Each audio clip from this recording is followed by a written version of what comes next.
Assalamualaikum warahmatullahi wabarakatuh. Alhamdulillah hamdan katsiran thayyiban mubarakan fi kama yuhibbu rabbuna wa radha. Wassalatu wassalamu ala nabiyyina Muhammad wa ala alihi wa sahbihi wa man sara ala nahjihi bi ihsanin ila yaumil wa ba'd. Hadirin yang Allah muliakan, tidak ada kata yang pantas untuk kita ucapkan pada kesempatan kali ini kecuali bersyukur kepada Allah Subhanahu wa taala atas segala nikmat dan karunia Allah berikan dan Allah limpahkan kepada kita, sebagaimana salawat dan salam semoga senantiasa tercurahkan kepada junjungan kita Nabi kita Muhammadin sallallahu alaihi wasallam beserta para keluarga, para sahabat dan orang-orang yang istiqomah berjalan di bawah naungan sunnah beliau sampai hari kiamat kelak. Hadirin yang Allah muliakan, sebuah nikmat dan anugerah yang Allah berikan kepada kita kembali bisa bersua pada kesempatan kali ini di kajian wanita, kajian ibu-ibu yang sebenarnya bisa juga diikuti oleh bapak-bapak atau para laki-laki, karena laki-laki dan wanita hidup berpasangan dan sulit untuk dipisahkan, maka baik buruknya wanita itu pasti akan berdampak pada kaum Adam atau kaum laki-laki, sebagaimana baik buruknya laki-laki pasti akan berdampak pada wanita yang menjadi istrinya atau menjadi anak perempuannya, jadi ibunya, tantenya dan seterusnya. Sebagaimana tadi yang kita sampaikan, baik buruknya wanita itu akan berdampak pada laki-laki yang menjadi suaminya, atau jadi kakaknya, jadi ayahnya, jadi adik laki-laki, jadi kakek, keponakan dan seterusnya. Oleh karena itu, marilah kita bersyukur kepada Allah Subhanahu wa taala ketika kita diberikan kesempatan untuk bisa belajar pada kesempatan kali ini. Oleh karena itu, hadirin Allah muliakan, semoga kita mendapatkan karunia-Nya pada kesempatan kali ini. Selanjutnya salawat dan salam semoga senantiasa tercurahkan kepada junjungan kita Nabi kita Muhammadin sallallahu alaihi wasallam beserta para keluarga, para sahabat dan orang-orang yang istiqomah berjalan di bawah naungan sunnah beliau sampai hari kiamat kelak.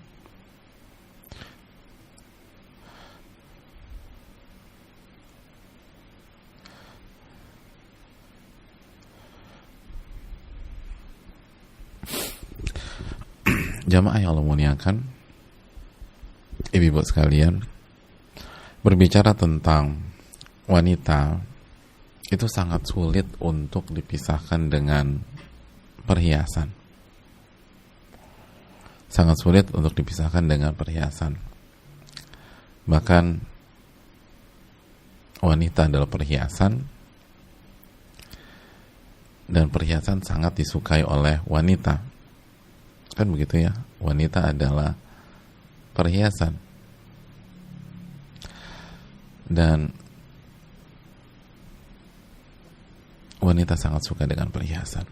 Nabi SAW bersabda, ad-dunya mata', dunia itu perhiasan. Wa khairu mata'id dunya al-mar'atu salihah, kama qala. Dunia adalah perhiasan, dan sebaik-baik perhiasan dunia adalah wanita yang salihah. Adalah wanita yang salihah. Oleh karena itu,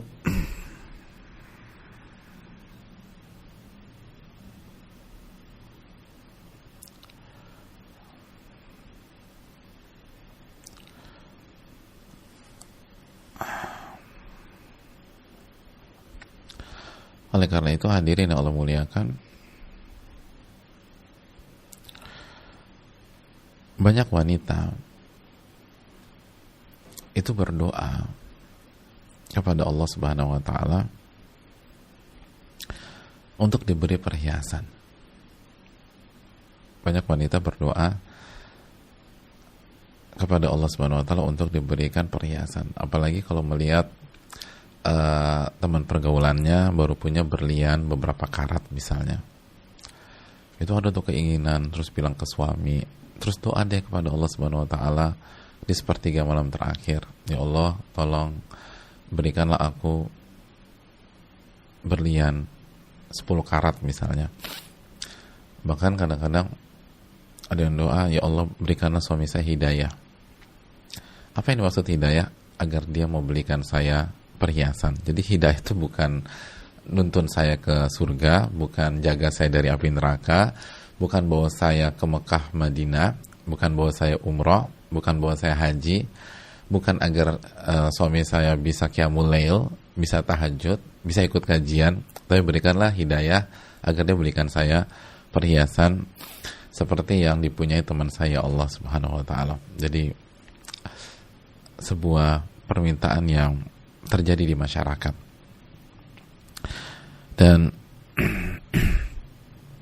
wanita itu jamaah sekalian bukan hanya berdoa tapi berikhtiar untuk perhiasan. Jadi bukan hanya berdoa tapi juga berjuang gitu loh. Mujahadah. Jadi berikhtiar. Jadi nggak pasif gitu loh kalau berkaitan dengan perhiasan.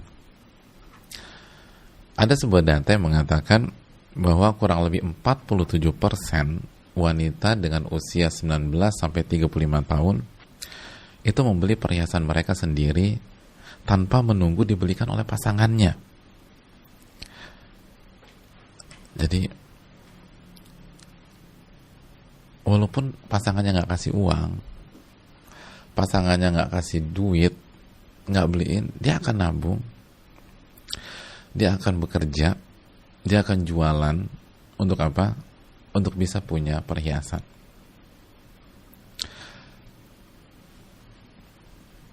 Untuk bisa punya perhiasan sendiri. Jadi hebat ya. Tapi kalau umroh nunggu pasangan gitu loh. Dalam arti nunggu uang dari pasangan. Mau haji itu nunggu uang dari pasangan, nggak ada yang berusaha nabung sendiri. Ini kita nggak bahas tentang berangkat dengan mahram atau tanpa mahram, ya ada pembahasan khusus masalah itu. Tapi maksudnya siapa di antara kita nabung gitu buat apa? Saya agar bisa haji dengan suami saya misalnya gitu. Sebagian wanita kalau haji suami dong Pak Ustaz, kan itu tugas suami. Saya mah pasif. Tapi kalau beli tas yang seringkali harga satu tas itu bisa untuk dapetin 2 tiket atau 2 porsi haji plus suami dan istri. Itu nggak ada inisiatif. Nggak semua tentu saja. Masih banyak wanita-wanita soleh yang semangat untuk beribadah. Tapi itu faktanya. Itu faktanya.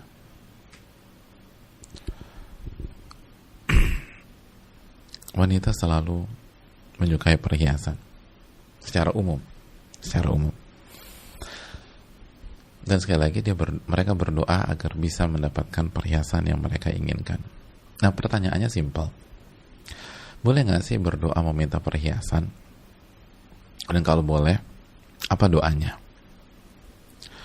Kalau boleh, apa doanya? Sekali lagi, pertanyaannya kita buat sederhana aja. Boleh nggak sih perempuan berdoa minta perhiasan? Dan kalau boleh, apa doa yang paling bagus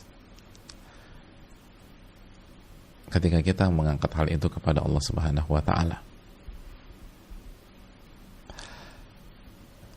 Kira-kira jawabannya apa nih Ibu sekalian? Boleh. Kalau boleh doanya apa? Minta apa? Minta perhiasan yang mana?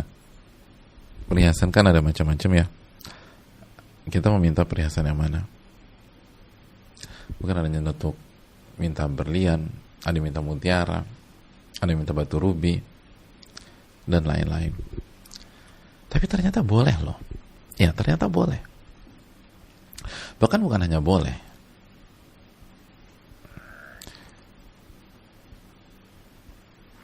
tapi disyariatkan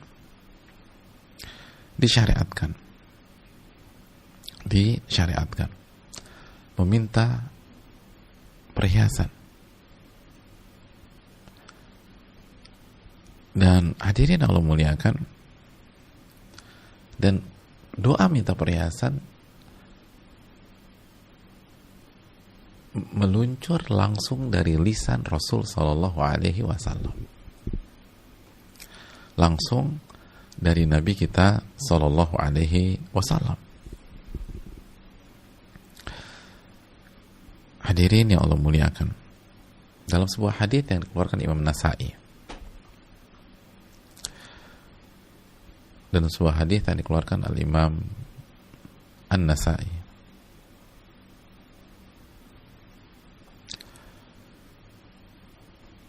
Nabi kita Shallallahu Alaihi Wasallam itu berdoa meminta perhiasan. Apa doanya? Dalam penggalan doa, Nabi SAW mengatakan, Allahumma zayyinna bizinatil iman waj'alna hudatan muhtadin. Ya Allah, hiasilah kami dengan perhiasan iman, dan jadikanlah kami sebagai orang-orang yang mendapatkan petunjuk-Mu, mendapatkan hidayah-Mu, dan memberikan petunjuk kepada orang-orang lain. Allahumma zayyinna bi zinatil iman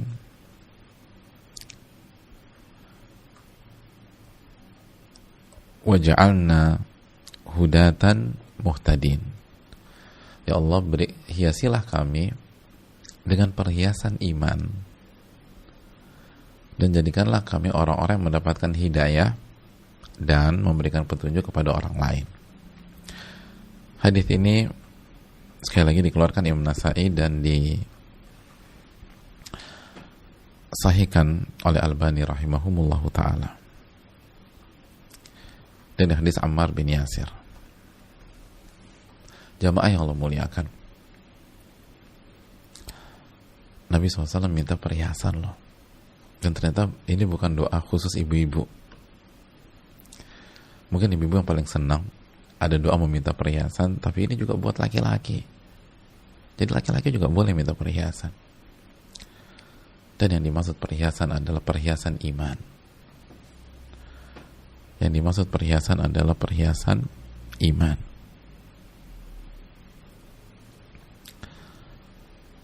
Inilah perhiasan yang diinginkan oleh Rasul Sallallahu Alaihi Wasallam. Inilah perhiasan yang diinginkan Nabi SAW. Bukan emas, bukan perak, bukan platinum,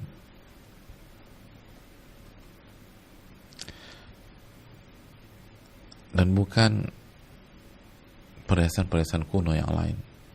Bukan tas, bukan jam tangan, tapi iman.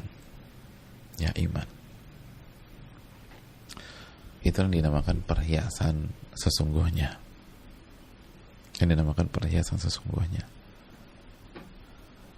Dan ini yang harus menjadi konsep wanita-wanita yang sudah belajar agama, yang sudah hijrah, yang sudah ngaji. Konsentrasi utama mereka bagaimana mengoleksi perhiasan iman, mengkoleksi perhiasan yang bernama iman. Kenapa demikian? Karena perhiasan ini jauh lebih baik daripada perhiasan-perhiasan zahir.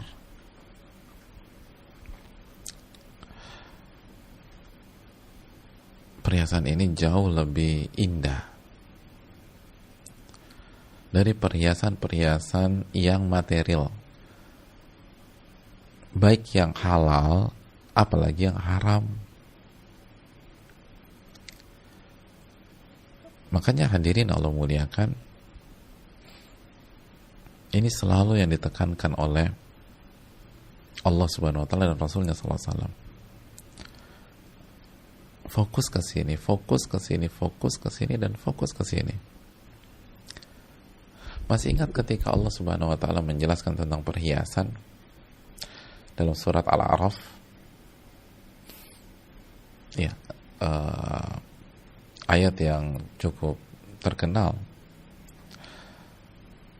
ketika Allah Subhanahu wa taala menjelaskan tentang perhiasan dalam surat Al-A'raf ayat 26. Allah menyatakan, ya bani Adam,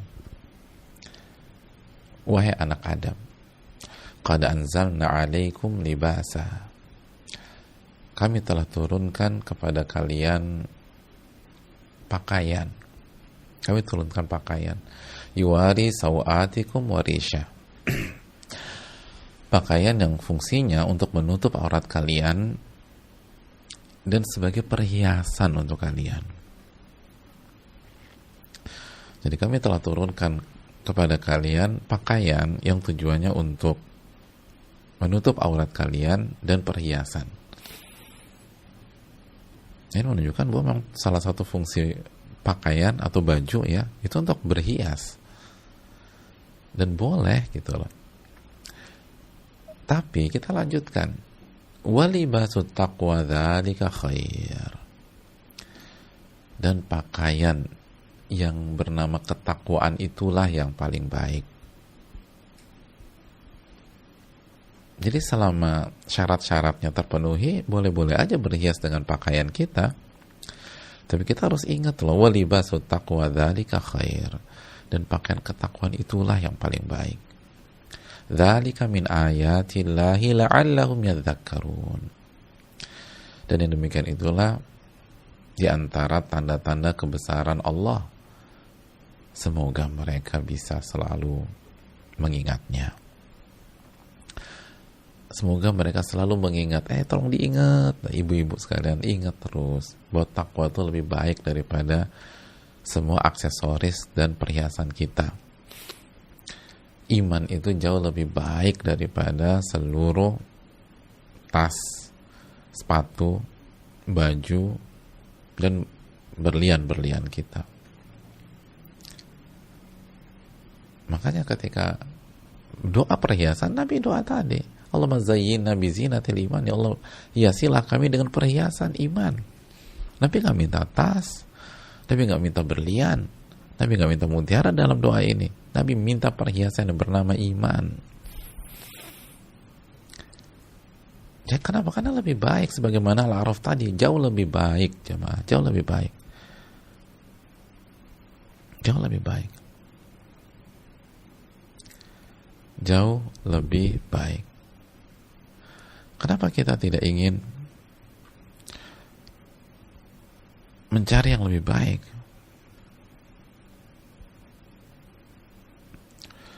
Kan harusnya kita terobses ya.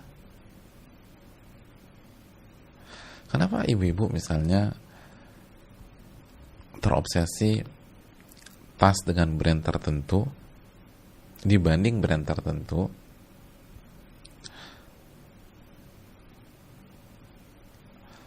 Dan akan nabung segala macam, karena menurut para pakar itu brand terbaik untuk tas misalnya, maka semuanya obsesi untuk dapetin tas itu.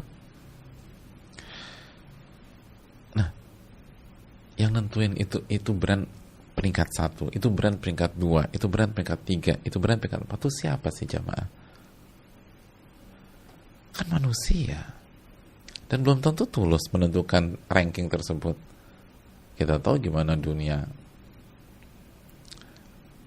di berbagai macam bidang. Tapi kita mau aja tuh ikut beli A, beli B, beli C. Kadang-kadang kan beberapa komoditi, kan beberapa benda atau beberapa hal atau koleksi itu kita rela bayar mahal semahal-mahalnya. Tapi dan kalau kita ditanya kenapa sampai di angka tersebut, kita pun juga nggak tahu. Nggak ada alasan logis kenapa sampai di angka segitu. Cuman pasar menghargai demikian, maka saya akan bayar sekian. Dan katanya itu yang terbaik, katanya. Kan kita tahu ya di masyarakat kita itu seringkali ada tren batu Allah gitu loh, tumbuhan bela, lalu ikan Allah. Begitu lagi hype dan seterusnya, itu angkanya gila-gilaan jamaah. Dan nggak ada yang bisa jelasin kenapa angkanya segitu. Kenapa tumbuhan ini angkanya puluhan juta? Sebutkan alasan logis dan alasan yang sangat itu. Banyak nggak ngerti juga, kenapa ya? Tapi katanya itu yang terbaik. Kenapa ikan jenis C ini angkanya mahal banget dan orang berani bayar mahal? Terus ketika ditanya kenapa sampai angka tersebut, nggak tahu juga. Cuman katanya ini yang terbaik.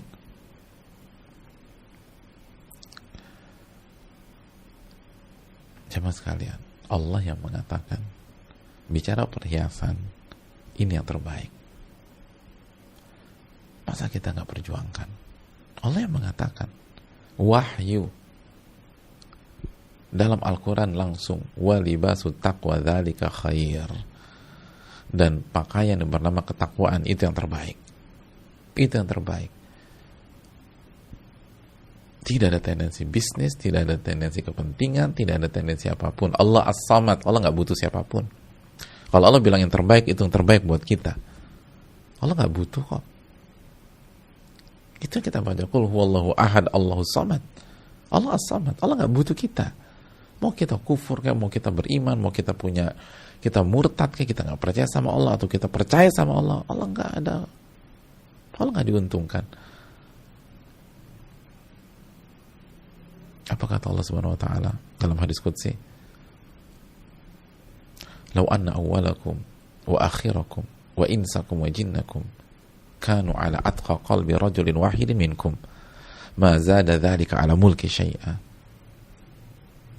Apabila yang pertama dari kalian sampai yang terakhir dari kalian, dari bangsa manusia dan dari bangsa jin, semuanya bertakwa seperti orang yang paling bertakwa di antara kalian. Siapa manusia yang paling bertakwa?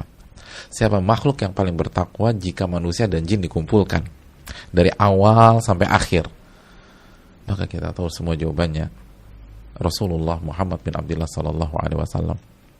Allah mengatakan kalau kita semua takwanya seperti Rasulullah, salatnya seperti Rasulullah, puasanya seperti Rasulullah, zikirnya seperti Rasulullah, baca Qurannya seperti Rasulullah sallallahu alaihi wasallam, imannya seperti Rasulullah sallallahu alaihi wasallam, itu tidak menambah kekuasaan Allah walaupun sejengkal saja, nggak akan menambah. Ma zada dzalika ala mulki syai'a, itu nggak akan menambah kerajaanku, itu nggak akan menambah kepemilikanku, itu nggak akan menambah kekuasaanku walaupun sejengkal saja, nggak akan menambah. Allah nggak butuh sama kita, ibu-ibu sekalian dan bapak-bapak. Maka ketika Allah katakan ini yang terbaik, ini pasti untuk kita. Maka ketika kita mencintai perhiasan, pertanyaan, sudahkah kita bermain di level perhiasan terbaik?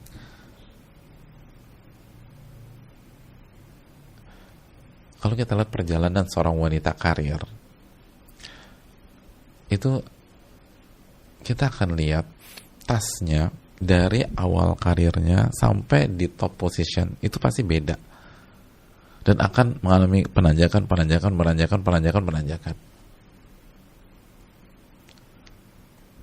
Ketika gaji pertama atau misalnya 1-2 bulan pertama, dia mungkin beli tas yang harganya 1 jutaan lah atau 1-2, naik lagi beda lagi, naik lagi beda lagi sampai ratusan juta, bahkan sampai 9 digit. Kenapa? Pengen yang terbaik. Nah kalau gitu kenapa nggak main di sini? Yang mengatakan terbaik Allah Subhanahu wa taala. Wa libasu taqwa dzalika khair. Ini yang diminta Nabi SAW. Allah mazayyinna bizinatil iman, ya Allah berikanlah, hiasilah kami dengan perhiasan keimanan. Ini yang terbaik. Ini yang terbaik. Ini yang terbaik. Maka mintalah dari Allah Subhanahu wa taala yang terbaik.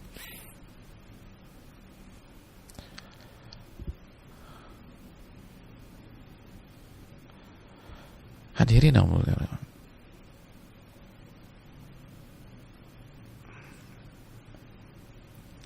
selalu minta yang terbaik.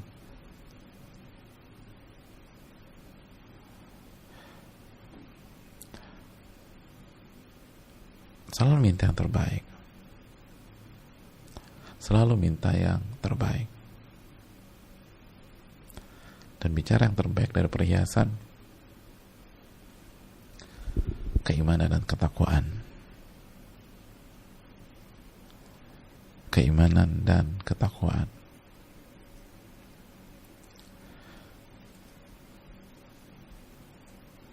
Jamaah yang Allah muliakan.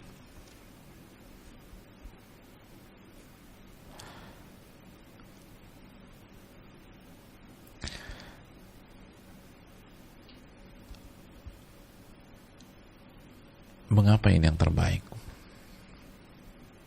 Mengapa ini yang terbaik?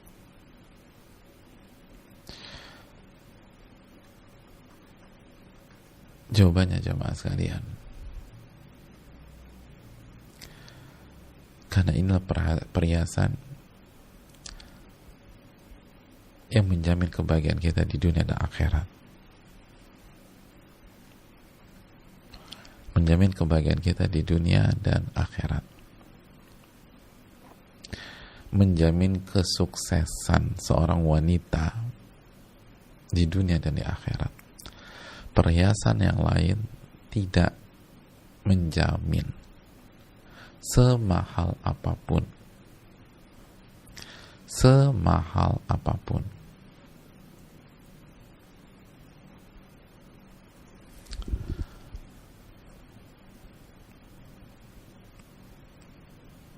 Semahal apapun.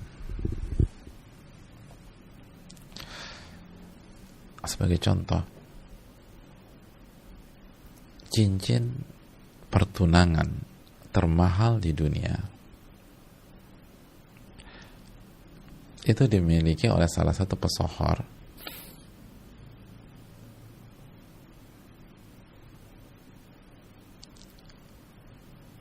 ketika mereka mau menikah.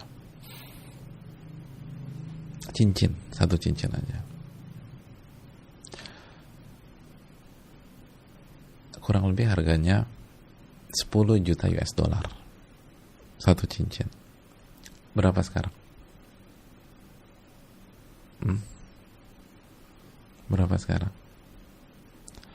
10 juta US dollar.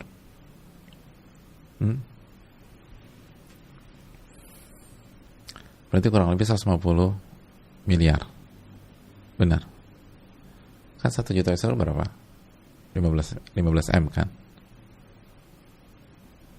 Hah?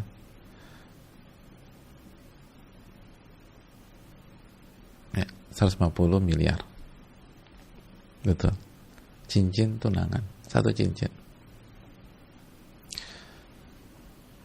Satu cincin.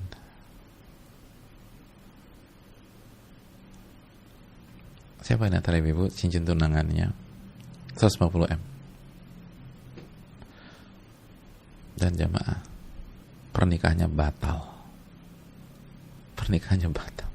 Punya cincin 10 juta, lalu ada masalah, dan pernikahannya batal. Subhanallah. Cincinnya 10 juta US dollar. Gak jaminan. Gak jaminan. Gak jaminan dapat sakinah, mawaddah, warahmah. Jangankan dapat sakinah, mawaddah, warahmah, belum mulai aja udah batal, berantakan. Belum mulai nih, belum mulai nikah, udah berantakan. Itu yang kita cari. Jadi kalau cincin seharga 150 miliar itu nggak bisa jamin sakinah, mawaddah, warahmah. Lalu sebuah logika dari mana yang mengatakan tas kita yang puluhan juta itu bisa memberikan kita ketenangan dan kebahagiaan? Tas kita yang ratusan juta itu bisa membuat kita sakinah, mawaddah, warahmah. Tas kita yang miliaran itu, oke miliaran, tapi sampai 150 miliar? Saya rasa enggak. Kecuali kalau punya koleksinya banyak ya, tapi kalau cuma 1, 2, 3, itu pembicaraan dari mana bisa bilang ini 150 M kalau kurs sekarang?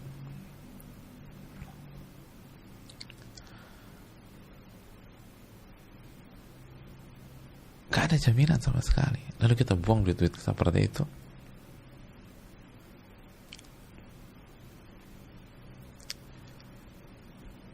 Gak bisa jemaah. Kalau mau bicara perhiasan, ini perhiasan. Ini perhiasan. Ini memberikan ketenangan.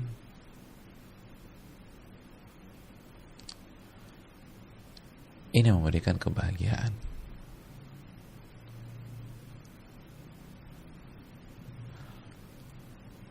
Di dunia maupun di akhirat.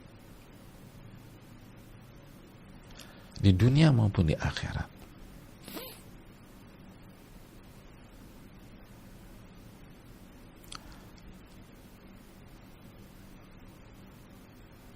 Ini yang membuat kita tenang, membuat kita nyaman. Allah berfirman dalam surat Al-An'am ayat 82, alladzina amanu wa lam yalbisu imanahum bidzulmin ulaika lahumul amnu wa hum muhtadun. Orang-orang yang beriman dan tidak tercampur dengan kezaliman atau kesyirikan. Tafsir zalim dalam ayat ini syirik. Ulaika lahumul amnu, mereka akan hidup dengan rasa aman. Ya Allah, itu orang kalau merasa aman, tenang hidupnya. Begitu juga dengan orang-orang beriman. Kalau kita punya perhiasan yang bernama iman, hidup kita tenang. Hidup kita tenang. Hidup kita aman. Aman. Ibu-ibu sekalian, ibu-ibu pakai berlian 10 karat, berani jalan di trotoar? Ibu-ibu yang pakai tas yang harganya 200 juta atau 1,5 M, berani naik busway? Gak berani. Gak aman, Pak Ustaz. Naik bajai berani? Naik becak? Pakai berlian 10 karat, berani tuh? Enggak. Tapi ibu-ibu yang punya iman, berani naik becak? Berani naik becak. Zen naik becak. Wah, enak Pak Ustaz. Ingat masa lalu. Senang dia naik becak, ibu-ibu. Berani jalan di trotoar gitu? Berani. Aman. Ya Allah. Ulaika lahumul amnu. Allah kasih keamanan buat dia. Kasih keamanan.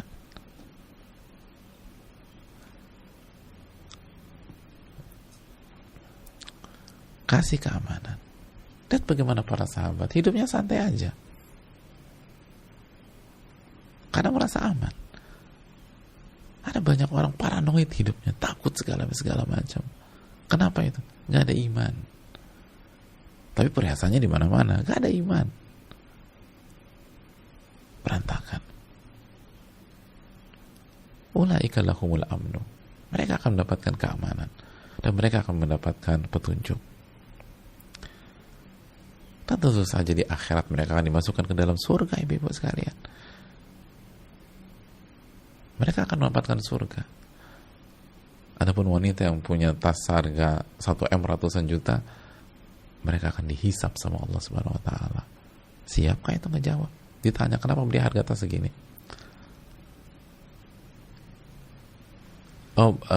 Biar aku bisa taruh handphone dan aku bisa taruh buku kajianku. Ya Allah, emang harga tas semua segitu? Coba ada beberapa saudara Anda yang belum makan misalnya, yang gak mampu beli obat. Hadirin yang Allah muliakan, adapun orang-orang yang perhiasannya iman, aman udah. Bahkan bisa jadi gak dihisap. Kan begitu, bisa jadi nggak dihisap, saking imannya kuat, saking perhiasannya banyak, perhiasannya mahal, ya perhiasannya bernama iman, maka bisa jadi dia masuk surga tanpa hisap dan tanpa azab, nggak ada hisap sama sekali.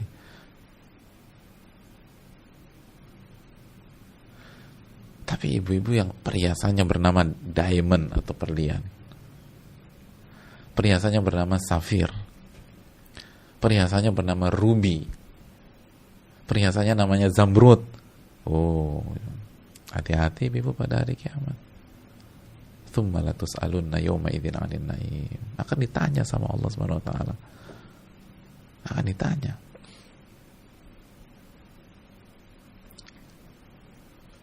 Berarti diadab Pak Ustadz? Enggak, siapa yang bilang diadab? Ditanya. Pertanyaannya, ibu bisa jawab pertanyaan itu? Enggak.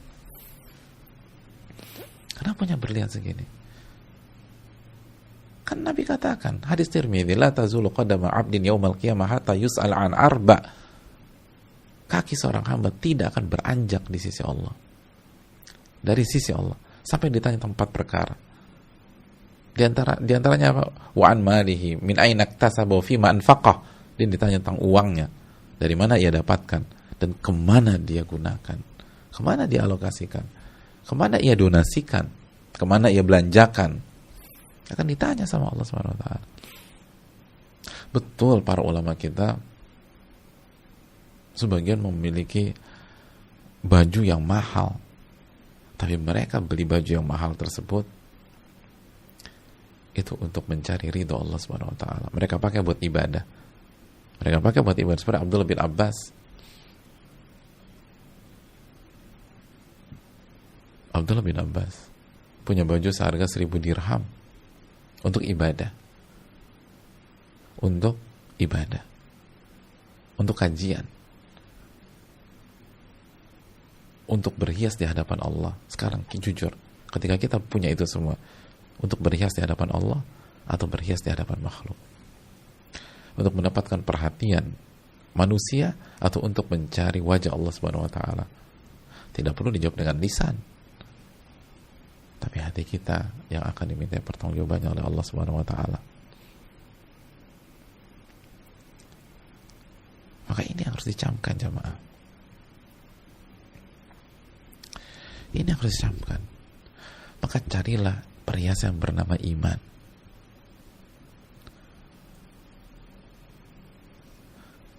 Karena inilah karunia, ini kenikmatan. Ini kenikmatan. Bicara kenikmatan, ini kenikmatan. Itu yang Allah firmankan dalam surat Al-Hujurat ayat 7. Apa kata Allah Subhanahu wa taala dalam surat Al-Hujurat ayat 7, jamaah sekalian? Allah mengatakan, "Walakinnallaha habbaba ilaikumul iman wa zayyanahu fi qulubikum wa karraha ilaikumul kufra wal fusuqa wal isyan ulaika humur rasyidun." Namun Allah Subhanahu wa taala membuat kalian mencintai keimanan. Wa zayyanahu fi qulubikum. Dan Allah akan membuat iman itu sebagai perhiasan di dalam hati kalian. Dan Allah membuat kalian benci kepada kekufuran, benci kepada kefasikan, benci kepada kemaksiatan. Ketika kita benci terhadap kekufuran, kefasikan dan kemaksiatan, itu dari Allah, jamaah. Ulaika humur rasyidun. Mereka lah orang-orang yang mendapatkan petunjuk. Fadlan minallahi wa ni'mah. Itu karunia dari Allah dan nikmat dari Allah. Wallahu alimun hakim. Dan Allah yang maha mengetahui lagi maha bijaksana.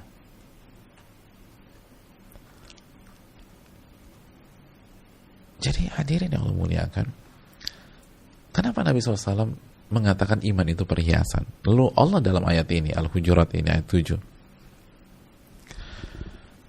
mengatakan wazayyanahu fi qulubikum, dan Allah menjadikan iman sebagai perhiasan kalian di dalam hati kalian. Hadirin Allah muliakan,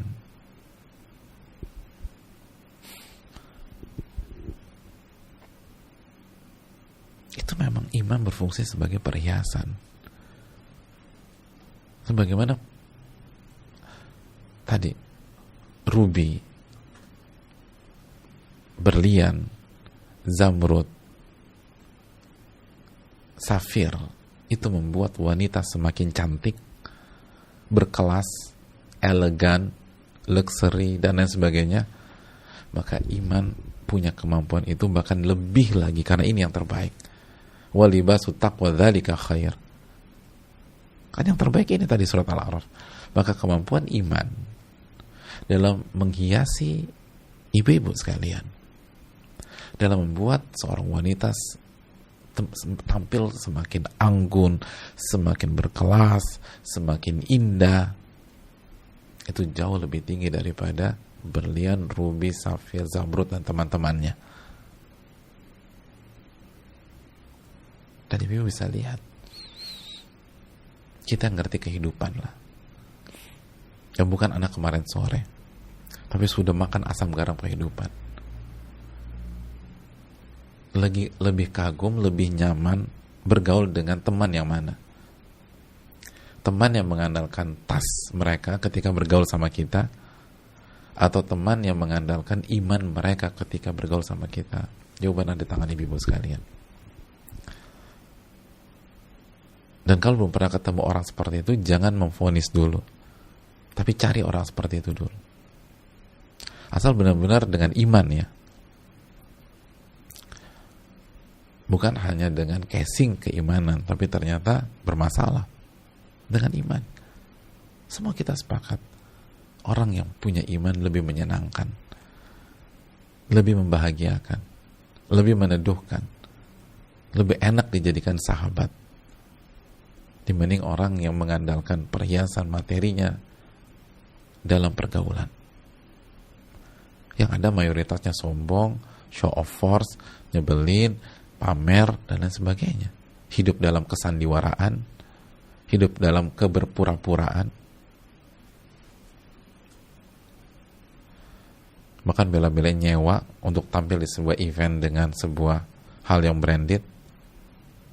Apa bukan pura-pura itu jamaah? Dan apakah enak hidup dalam keperpuraan seperti itu? Hidup dalam sandiwara, bela-belain, subhanallah. Tapi lihat orang yang punya iman, walaupun biasa-biasa aja, tapi baik, tapi bersih, rapi. Tapi ya begitu aja, senang. Kita ngobrol berjam-jam senang sama dia, karena ngomongnya manfaat, ngomongnya berkah, sangat empati kepada kita, sangat hangat. Oh betah kita. Itu sudah jelas. Oleh karena itu ini yang perlu kita perjuangkan. Poin berikutnya jamaah sekalian, lalu apa yang dimaksud dengan perhiasan iman? Ini perlu kita dudukkan sejenak. Para ulama kita seperti Syekh Abdul Razak bin Abdul Muhsin Al-Abbad menjelaskan bahwa yang dimaksud perhiasan iman adalah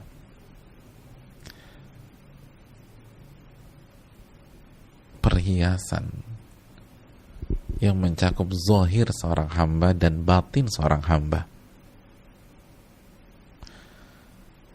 Jadi cabang-cabang keimanan yang mencakup zahir seorang hamba dan batinnya seorang hamba.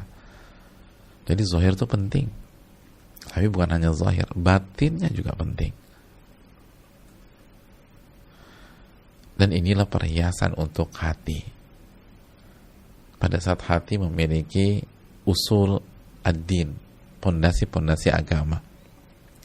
Dan pondasi-pondasi agama yang paling penting, paling besar, paling urgent adalah rukun-rukun keimanan. Beriman kepada Allah, beriman kepada malaikat, beriman kepada kitab suci, beriman kepada Rasul, beriman kepada hari kiamat, dan beriman kepada takdir. Lalu ketika hati itu penuh dengan keimanan, penuh dengan rukun iman, penuh dengan pondasi-pondasi agama, maka hati itu akan mempengaruhi seluruh anggota tubuh kita. Mempengaruhi wajah kita, lebih tenang, lebih teduh, lebih hangat, lebih berseri. Tangan kita, lisan kita nggak mau bicara yang aneh-aneh, nggak mau bicara maksiat, nggak mau bicarakan makhluk, nggak mau bicarakan aib orang, kekurangan orang, urusan-urusan yang nggak ada hubungannya sama kita. Kita hanya mau bicara tentang zikrullah, mengingat Allah Subhanahu wa taala. Tangan kita hanya kita gunakan untuk membantu orang, membantu suami, membantu anak, membantu orang tua, membantu mertua, kan gitu ya. Kaki kita gunakan untuk ke tempat ibadah, untuk berdiri mengerjakan sholat, untuk melangkah berkhidmat kepada suami, menjadi ibu yang baik, lalu berkhidmat sebagai anak atau menantu dan lain sebagainya. Itulah perhiasan keimanan. Perhiasan keimanan. Kalau kita punya itu semua, maka kita akan menjadi wanita yang tampil begitu cantik dengan perhiasan yang bernama keimanan. Dan jamaah, terakhir, kata para ulama, untuk bisa memiliki perhiasan keimanan ini, ada dua hal besar yang harus kita miliki. Karena perhiasan ini terlalu mahal untuk dihargai hanya sebatas dengan uang. Gak bisa. Kalau tadi cincin pertunangan termasuk 150 miliar, ini hanya punya 150 miliar gak bisa beli ini, gak bisa. Karena untuk memiliki ini, kata para ulama seperti Syekh Abdul Razak bin Abdul Muhsin Al-Abbad, kuncinya ada dua. Kuncinya yang pertama, mujahadatun nafas, berjuang dengan sungguh-sungguh, berjuang dengan sungguh-sungguh,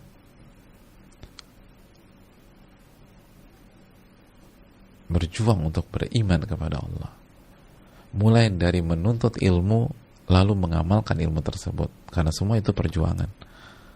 Gak mudah untuk ikut kajian, gak mudah bagi waktu ikuti kajian online misalnya, atau dengar rekamannya ketika kita berhalangan di jam tersebut.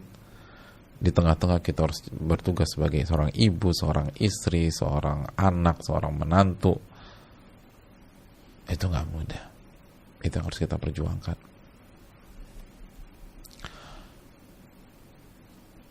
Ilmu diamalkan, ilmu diamalkan, ilmu diamalkan.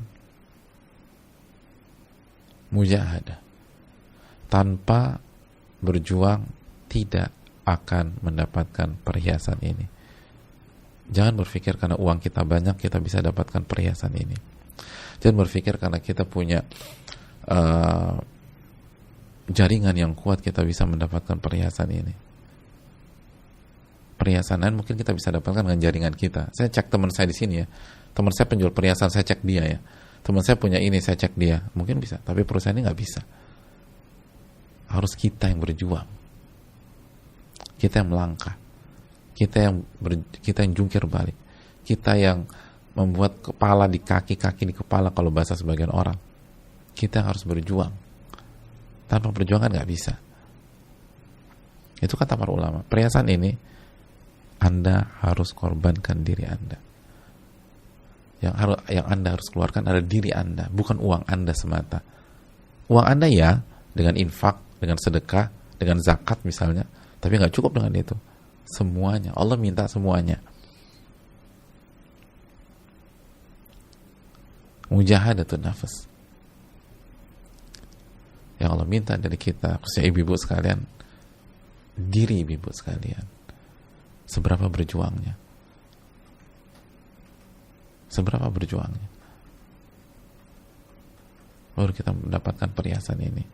Tapi itu baru syarat pertama. Syarat yang kedua, isti'anatu billah, minta pertolongan kepada Allah, minta tolong kepada Allah, doa yang banyak, doa yang banyak. Baca doa ini, Allahumma zayyinna bizinatil iman waj'alna hudatan muhtadin. Ya Allah, hiasilah kami dengan perhiasan keimanan. Minta kepada Allah, minta kepada Allah. Sulit, minta lagi kepada Allah. Jatuh lagi, minta lagi kepada Allah. Merasa gagal, minta lagi kepada Allah. Dua hal ini yang ditekankan oleh para ulama seperti Syekh Abdul Razak bin Abdul Muhsin. Berjuang, berjuang, berjuang, minta, minta, minta. Udah. Lihat fair. Perhiasan ini bukan untuk orang kaya aja. Perhiasan ini bukan untuk ibu-ibu pejabat saja. Ustadz, aku hanya tukang sayur. Tukang sayur bisa punya perhiasan ini. Tapi kalau berlian, jangan mimpi. Kalau Ruby, aduh, mimpi aja nggak boleh kadang-kadang. Lo mimpi lagi, ini mimpi orang kaya. Bayangkan mimpi aja buat orang kaya. Subhanallah. Tapi perhiasan ini semua bisa. Ustadz aku ini cuman ART, bisa punya perhiasan ini, bisa. Dan kalau kita punya perhiasan kita lebih mewah daripada bos kita yang punya 15 karat misalnya. Kita tidur nyenyak sebagai pembantu rumah tangga, bos kita nggak bisa tidur. Karena yang diandelin tasnya doang, bukan imannya. Kita enak tidur, nyaman, ya Allah.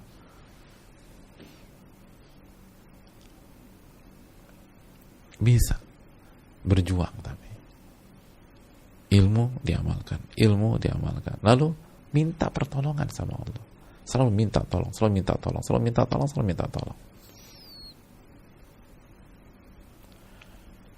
Kalau merasa berat, capek, bukan mundur, minta tolongnya dibanyakin.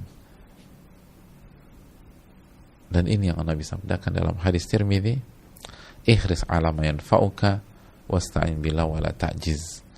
Bersungguh-sungguhlah dalam mengejar apa yang bermanfaat bagi Anda dan minta pertolongan kepada Allah dan jangan menyerah. Ini yang bisa disampaikan. Berarti meminta doa perhiasan boleh apa tidak? Boleh, bahkan disyariatkan. Tapi perhiasannya apa dulu? Perhiasan iman, perhiasan terbaik, jauh lebih baik daripada perhiasan materi yang kita punya atau yang dimiliki oleh teman-teman kita yang kaya-kaya itu.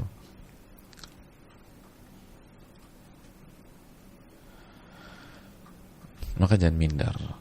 Sebagian ibu-ibu atau sebagian wanita minder ketika nggak punya tas branded atau nggak punya perhiasan yang mewah. Terakhir saya tutup dengan ucapan para ulama, manafasaka fi amrin min umurid dunya fanafishu bi amrin min umuril akhirah, kama qalu. Barang siapa yang berusaha mengalahkan kamu dari sisi dunia,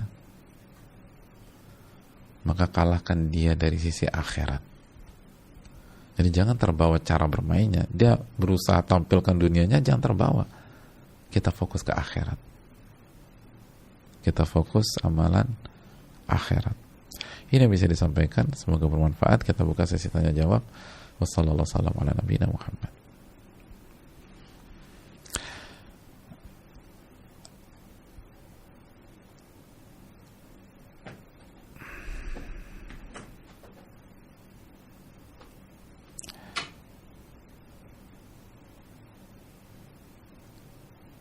Pertanyaan pertama.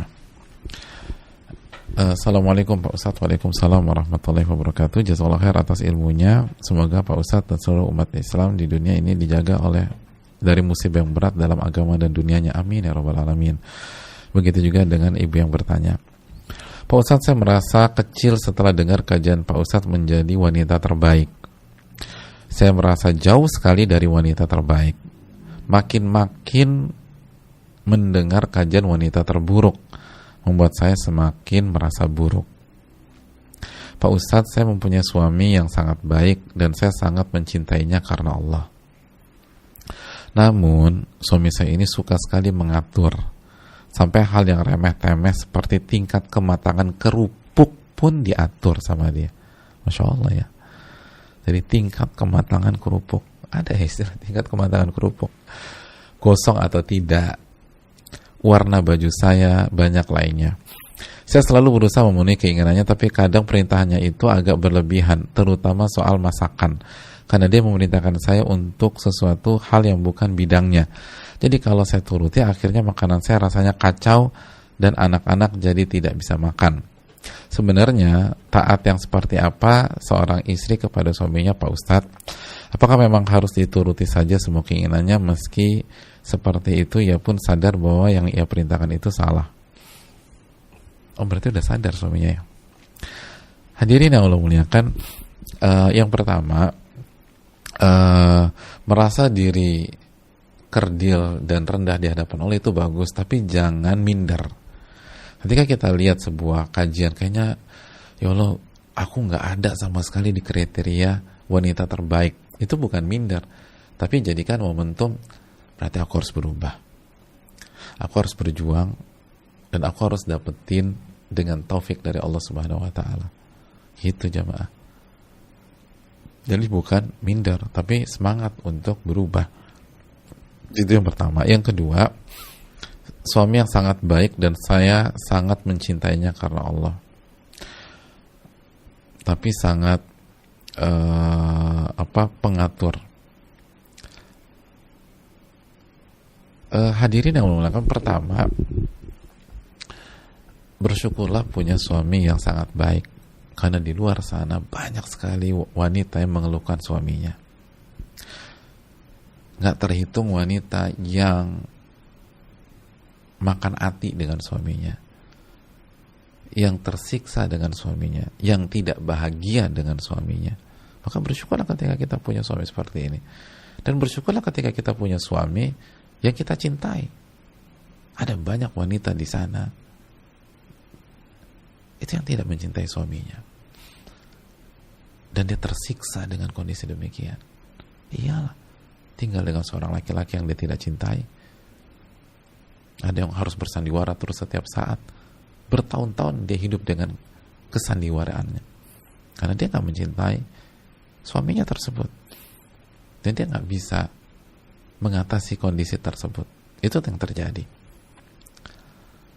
Maka ketika kita punya suami yang sangat baik dan sangat kita cintai, bersyukurlah kepada Allah Subhanahu wa Ta'ala. Dan seharusnya semua kekurangannya udah nggak perlu kita lihat. Kalau udah punya 2 kriteria yang udah baik, udah kita cintai, dan kita cintai karena kesolehannya, karena ini kan karena Allah ya, berarti laki-laki suaminya insya Allah suami yang soleh. Nahsabu kadzalik wallahu hasibu, kita menilai demikian dan Allah yang lebih tahu tentang kondisi manusia. Maka seharusnya apapun kekurangannya di sisi lain udah 0. Karena susah nyari begini tuh, susahnya minta ampun. Bener nih, susah. Kasus di luar tuh banyak banget. Jadi jangan gara-gara tingkat kematangan kerupuk kita berantem di rumah. Gara-gara tingkat kematangan kerupuk.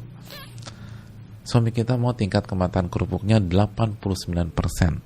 Kita nggak, aku mau 88%. Kadang-kadang 1% berantem. Subhanallah. Udah terserah suami. Suami mau kerupuk yang gurih, yang garing, yang melempem, silahkan udah. Ahlan wa sahlan. Kamu mau yang panggilnya, kamu yang mana beb? Aku mau kerupuk yang melempem. Udah buatin yang melempem deh gitu. Masak 2 lalu anginin terus di malam hari, dia makan melempem. Kalau dia emang suka yang melempem, biarin deh dia suka melempem. Kita senang, kan bahagia gitu. Ya Allah, suami kita makan yang melempem. Udah nggak usah ditanya tafsirnya apa, cara mbak Google, apakah ada yang salah dari suami saya, kenapa dia suka kerupuk yang melempem dan seterusnya. Gak usah, udah kita syukuri punya suami baik dan kita cintai. Udah, itu perfect, beneran perfect.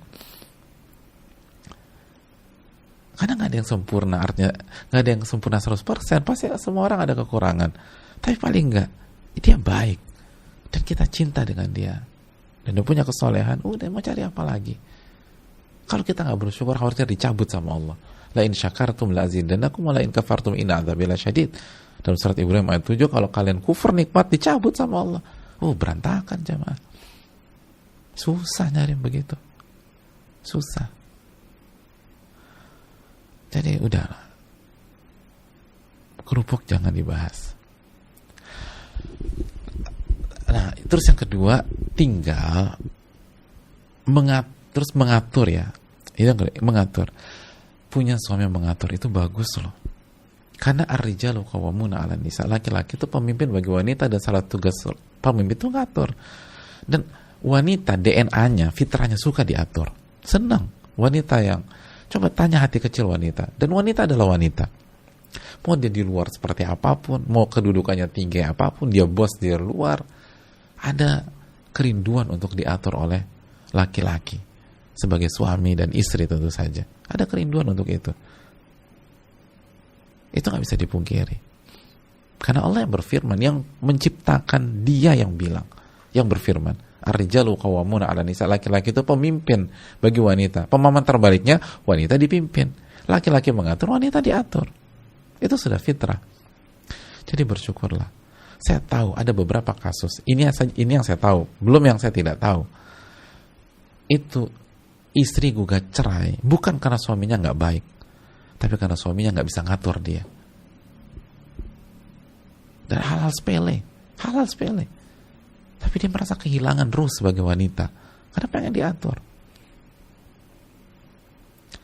Sampai sebagian cerita, Ustadz, saya pengen diatur, saya pengen dimarahi, Ustadz. Bayangin, pengen dimarahi. Karena berarti suami saya sayang dan ngatur saya. Kalau saja marah yang proporsional, sampai rindu dimarahi. Sebagian ibu mungkin udah sumpek dimarahin suami gitu ya. Dia senang dimarahin. Kapan saya, Pak? Karena nggak pernah dimarahin. Suaminya nggak bisa ngatur. Dan sampai pada titik perceraian. Sebagian orang bilang lebay. Tapi orang yang membaca dalil bisa mengerti. Bukan membenarkan ya, tapi bisa mengerti. Karena DNA wanita itu diatur. Nah, tinggal porsi pengaturannya aja yang dikurangin. Tapi dari contoh yang disampaikan itu nggak 100% salah suami juga. Contohnya warna pakaian. Warna pakaian penting loh diatur suami. Karena kan itu berkaitan dengan tabaruj juga, jamaah sekalian.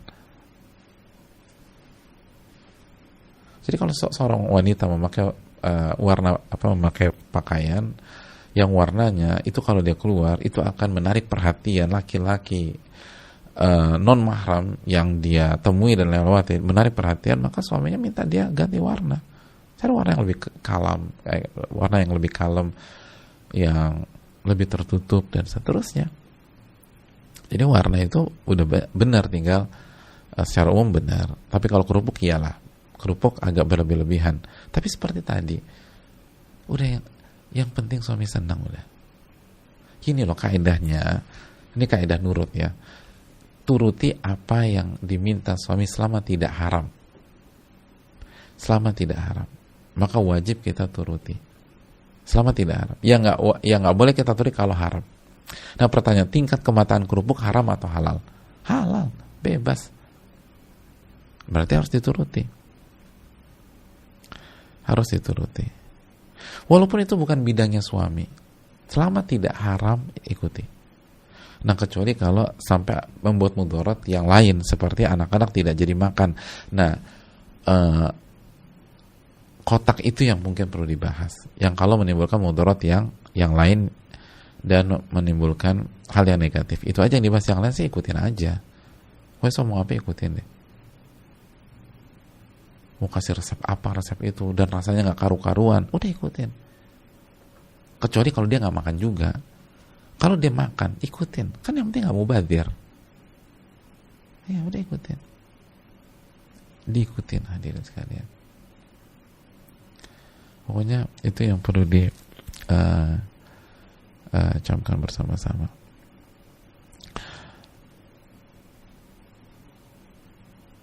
Yang melampaui batas dibicarakan, lemah lembut, caranya masuknya enak, dan berdoa kepada Allah semoga kita dapat hidayah. Itu aja. Wallahu a'lam.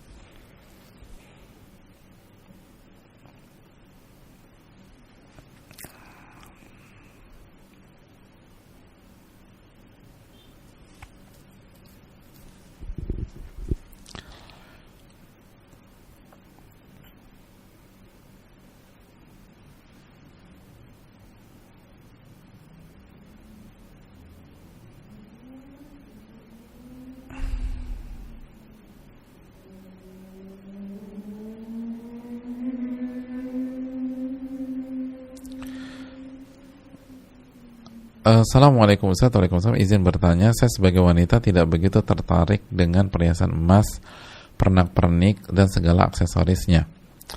Saya lebih suka tampil sederhana. Apakah saya salah satu yang melenceng dari fitrah? Hadirin Allah muliakan,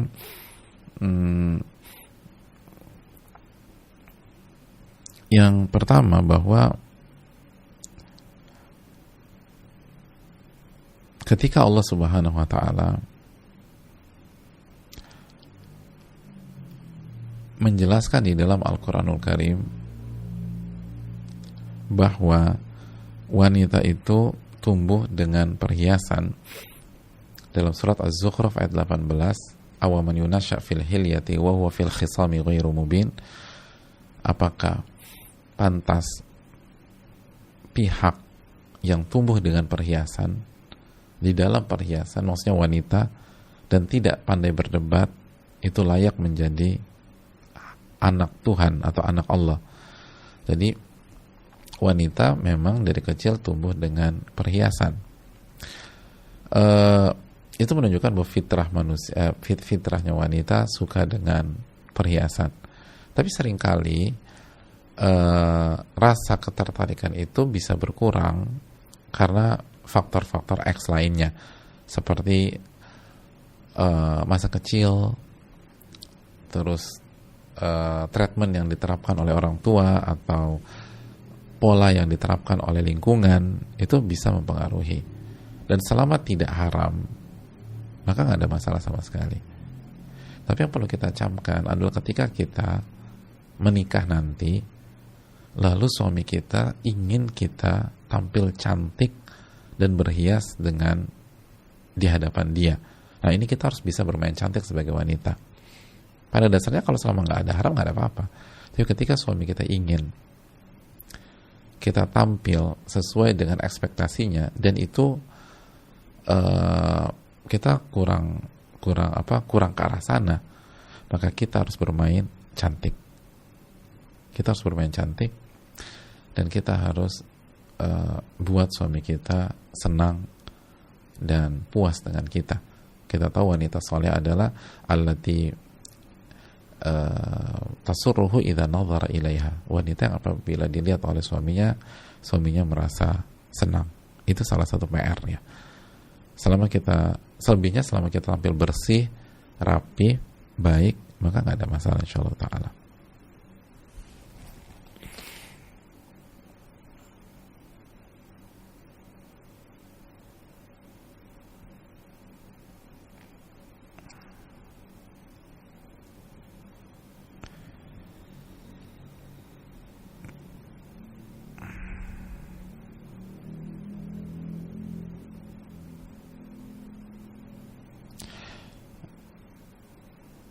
Assalamualaikum warahmatullahi wabarakatuh. Waalaikumsalam warahmatullahi wabarakatuh. Semoga Allah merahmati Ustadz, amin ya rabbal alamin, keluarga, umat muslim semua, amin ya rabbal alamin. Begitu juga yang bertanya, Ustadz saya izin bertanya, saya seorang mahasiswi di sebuah politeknik kesehatan. Di kampus saya diwajibkan untuk mengikuti UKM atau ekskul, sedangkan saya sudah lama pun jarang berinteraksi dengan lawan jenis kecuali yang urgent saja. Bagaimana sikap yang harus saya ambil Ustadz? Karena mengikuti UKM salah satu syarat dapat lulus dari kampus tersebut. Mohon saran dan solusinya Ustadz. Jazakallah khairan. Ya, terima kasih atas pertanyaannya. Yang pertama, ada solusi lain atau tidak? Kalau benar-benar nggak ada solusi kecuali dengan syarat seperti ini, maka langkahnya adalah minimalisir. Dan udah pas-pasan aja, minimalisir seminim-minimnya, dan jaga diri kita, jaga kehormatan kita, main asal ikut aja, yang penting bisa lulus. Yang penting bisa lulus. Karena kaidah mengatakan al-hajatu nazal manzil atau darurah. Karena ini sudah merupakan kondisi butuh. Dan kita tahu bahwa politeknik kesehatan ya, kita butuh tenaga medis yang bertakwa kepada Allah Subhanahu wa taala. Artinya orang-orang bertakwa itu diharapkan lulus dari kampus tersebut sehingga bisa berkiprah dan bisa berkhidmat di masyarakat. Artinya kalau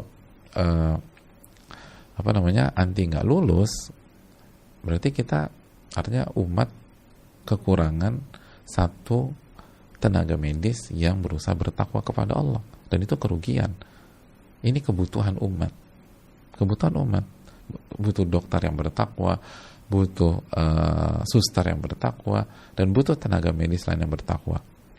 Maka ini adalah kebutuhan, dan tidak ada yang bisa, tidak sulit perfeksionis di bidang manapun hari ini.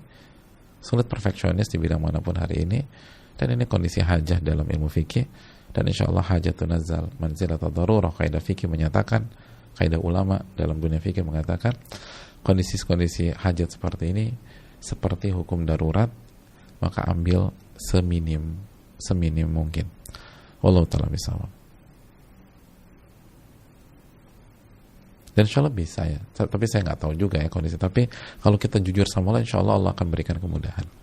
Dan perbanyak istighfar, jaga benar-benar diri kita, jaga kehormatan kita, jaga komunikasi dan seterusnya.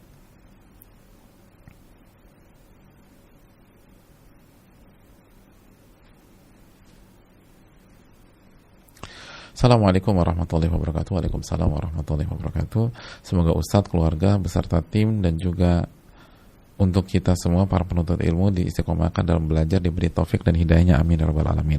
Afwan Ustadz, Anda mau bertanya mengenai kebohongan adalah sifat-sifat munafik. Anda pernah berazam pada diri Anda, berazam itu bertekad ya, pada diri sendiri untuk tidak bermaksiat chattingan dengan lelaki yang bukan mahram. Saya berusaha menjalankannya, moga bisa istiqomah dan jujur. Namun ada ikhwan yang dulu pernah dekat dengan saya menghubungi Anda kembali, kemudian Anda respon.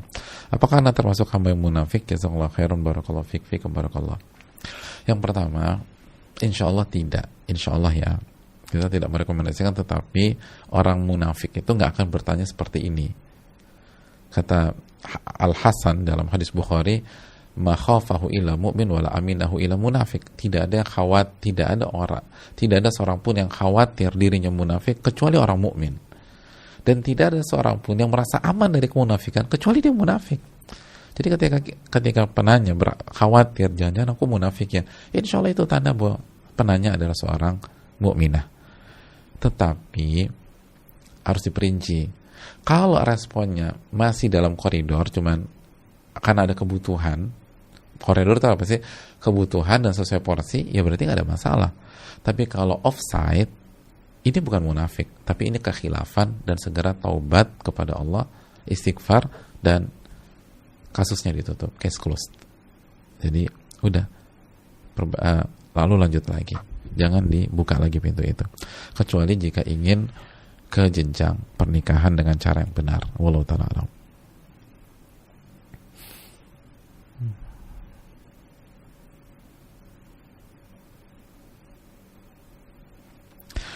Assalamualaikum warahmatullahi wabarakatuh. Waalaikumsalam warahmatullahi wabarakatuh. Semoga Allah jaga Ustadz dan kita semua. Semoga kita semua bisa mendapatkan keimanan dan keistiqomahan. Amin ya rabbal alamin. Afwan Ustadz, saya ingin bertanya mengenai keimanan terhadap takdir dan rezeki yang sudah Allah tentukan untuk kami yang masih menjomblowati. Ini bahasa Indonesia yang baku. Kami yang masih menjomblowati terkadang suka tidak sabar dalam menjomblo. Kami berusaha memperbaiki diri dan ikhtiar, terkadang pula kami hilangkan keinginan menikah dengan menyibukkan diri menuntut ilmu. Mohon solusinya, barakallahu fiik, jazakallahu khairan. Ya, bagi yang sedang menjomblowati, sebagaimana istilah yang digunakan oleh penanya, ternyata menjomblo itu butuh kesabaran. Tapi jangan lupa, menikah juga butuh kesabaran. Jadi Allah yang paling terbaik buat kita. Suka nggak sabar dalam kondisi menjomblo? Jangan berpikir demikian. Kita berusaha perbaiki diri, lalu berikhtiar. Kalau Allah belum takdirkan kita menikah hari ini, maka yang terbaik hari ini memang kita single. Karena Allah ingin kita semakin memperkuat diri kita, memperkuat iman kita, mempersiapkan bekal kita. Karena pernikahan itu nggak mudah, dan pernikahan butuh bekal yang dalam, bekal yang komplit. Semakin komplit semakin bagus. Dan jangan pernah minder. Ini kan kajian ibu-ibu ya, kemungkinan besar pertanyaan, jomblowati jelas lah. Kalau laki-laki kan jomblowan berarti ya, jomblowan dan jomblowati. Jomblowati, jangan pernah minder dengan dimakan usia. Gak usah khawatir. Walaupun kita berusia sudah tidak muda lagi, usia 40-an tahun, mungkin 50-an tahun. Kalau kita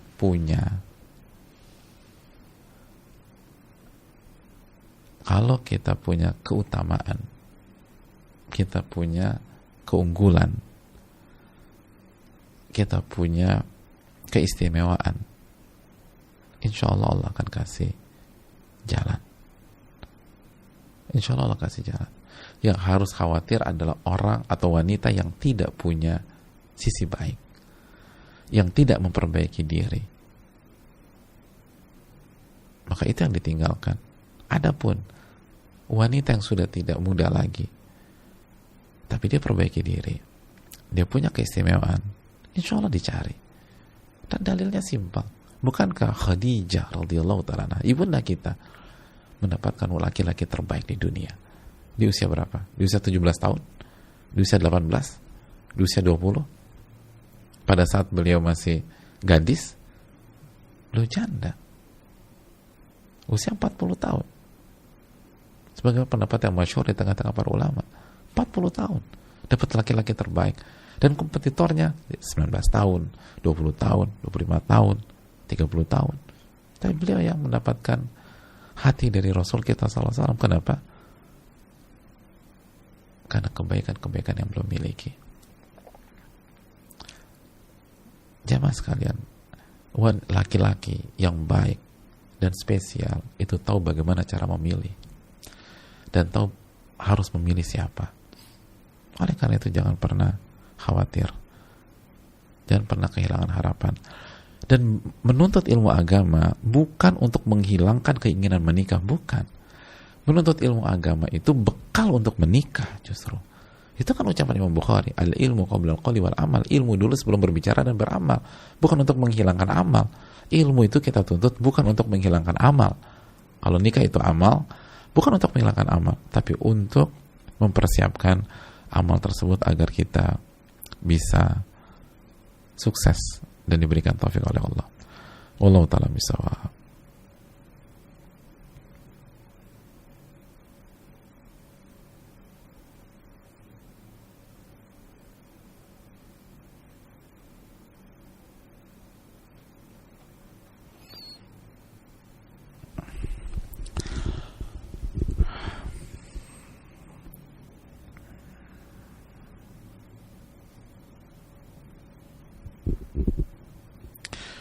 Pak Ustadz, saya punya mantu benci sama kami, orang tua suaminya, karena suaminya anak saya tetap minta tinggal serumah dengan saya atau dengan kami. Mantu tidak bisa diatur suaminya lagi. Suaminya bicara 10 kata, mantu sudah 50 kata. Jadi menang 40 kata. Dan mantu berani sama kami mertuanya. Mantu udah berani sama kami sebagai mertua. Katakan anak laki-laki berbakti sama orang tuanya tidak harus tinggal dengan orang tuanya. Mantu tinggal di rumah saya sebagai ibu mertua. Mantu tinggal di rumah saya sebagai ibu mertua, sayang dan masak pun tidak menyuruh mantu. Ya.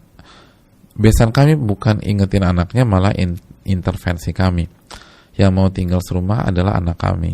Kami minta anak kami ceraikan, tapi anak kami berat karena sudah punya anak 1 orang. Bagaimana solusinya, Ustaz? Iya, terima kasih atas pertanyaan seorang ibu ya, yang sedang punya kendala dengan menantunya. Semoga Allah memberikan solusi yang terbaik. Amin ya rabbal alamin. Yang pertama, istighfar dan taubat kepada Allah. Selalu langkah awal itu taubat, istighfar kepada Allah. Kemampuan istighfar dalam mengurai masalah itu nggak perlu diragukan lagi, karena dosa punya peran besar dalam semua masalah kita. Wa ma asabakum min musibatin fa bima kasabat aydikum. Apapun yang menimpa kalian itu karena dosa kalian atau karena perbuatan tangan kalian. Surat Asy-Syura ayat 30. Jadi istighfar dan taubat. Terus yang kedua, jamaah sekalian, minta pertolongan kepada Allah. Doa. Sudahkah kita doakan menantu kita? Dan kalau sudah, semaksimal apa? Terus yang berikutnya, evaluasi diri.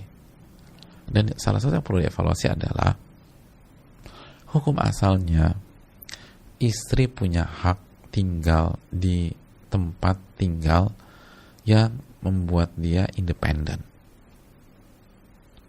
Itu hak istri. Nah, pertanyaannya, boleh nggak tinggal bareng orang tua suami? Jawabannya boleh, kalau istri ridho. Kalau istri nggak ridho dan istri tetap minta, aku tinggal di rumahku sendiri atau tempat tinggalku sendiri, maka itu hak istri dan suami harus penuhi. Itu hak istri. Nah tinggal siasati aja, kalau tetap mau berbakti sama orang tua, cari tempat tinggal yang dekat dengan orang tua sehingga bisa setiap hari ke sana dan seterusnya. Jadi kalau mau tinggal sama orang tua kita sebagai suami nih, kita ingin tinggal orang tua, boleh nggak? Boleh, tapi syaratnya istri ridho. Kalau istri nggak mau, itu hak, dan kita harus sediakan tempat untuk istri. Nah ini mungkin salah satu akar masalahnya, dicoba dulu. Jadi boleh suami kasih pengertian, tapi kalau nggak terima, itu hak istri. Lalu yang berikutnya, coba konsultasi dengan seorang ahli ilmu. Jangan langsung berpikir cerai. Konsultasikan dulu. Mungkin ada hal lain, atau butuh nasihat langsung. Karena ini kan yang bertanya mertuanya, bukan dua peran utama langsung yang bertikai yang bertanya. Mungkin itu yang bisa disampaikan, dan semoga masalahnya diurai dan diberikan petunjuk oleh Allah.